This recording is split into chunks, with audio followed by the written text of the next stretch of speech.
Donc, une fois de plus, chers téléspectateurs, chers téléviewers de l'OCMH TV, une fois de plus, nous sommes avec vous pour une nouvelle capsule ou alors un nouveau décryptage. Et aujourd'hui, nous allons parler de la croix Ankh.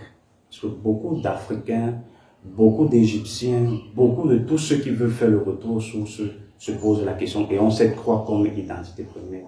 Il sera question pour nous aujourd'hui de comprendre ce que c'est que la croix Ankh. Quelle est sa symbolique? Quelle est sa compréhension métaphysique? Quelle est alors sa compréhension mystique? Bon nombre de civilisations, notamment la civilisation égyptienne ou alors la civilisation africaine ou kémite, se basent sur cette croix.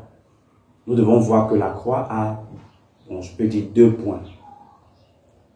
Il y a le cercle qui est symbole de l'infini, qui est symbole de l'illimité, qui est symbole de l'inconnu, qui est symbole de l'absolu, et le T.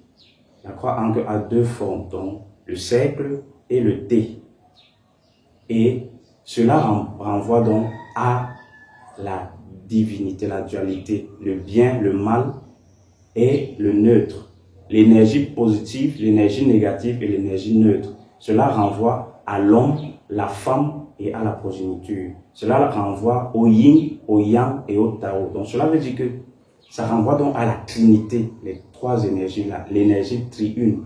Certains vont parler du Père, du Fils et de l'Esprit Saint. Certains vont parler du Père, de la Mère et de l'Enfant. Certains vont parler du blanc, noir et du gris. Certains vont parler du plus, du moins et du neutre. Voilà la forme énergétique de la croix Ankh. Donc la croix Ankh renvoie donc à la vie.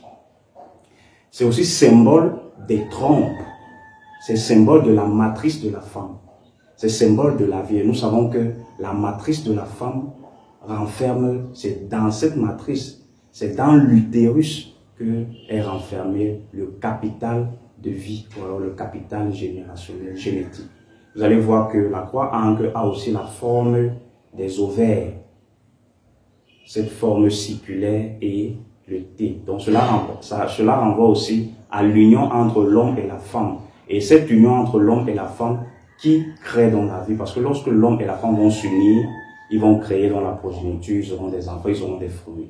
Donc la croix Ankh donc est essentiellement symbole de la vie. Et les peuples africains, les peuples kémites, les peuples traditionnalistes ont ce symbole de la vie. Les peuples africains prônent pour la vie, ne prônent pas pour la mort. Prônent pour la progéniture, ils prônent pour la facilité ou alors la multiplication des êtres vivants ou alors des êtres humains dans la terre. Alors, cette croix aussi est un symbole de puissance. Cette croix aussi est symbole de guérison. Cette croix aussi est symbole de mysticisme ou alors de métaphysique. Alors, pour que tu comprennes encore une fois de plus, n'hésite pas à t'abonner, à liker et à partager massivement afin que bon nombre de personnes puissent être édifiées, bon nombre de personnes puissent comprendre ces informations, ces connaissances que nous vous proposons. Alors nous allons prendre une brève pause ou alors une transition musicale et nous reviendrons en studio. Ne ratez aucun programme, décryptage, capsule, interview, formation, débat et exclusivité au sein de l'OCMH TV. OCMH TV, tous pour une santé holistique.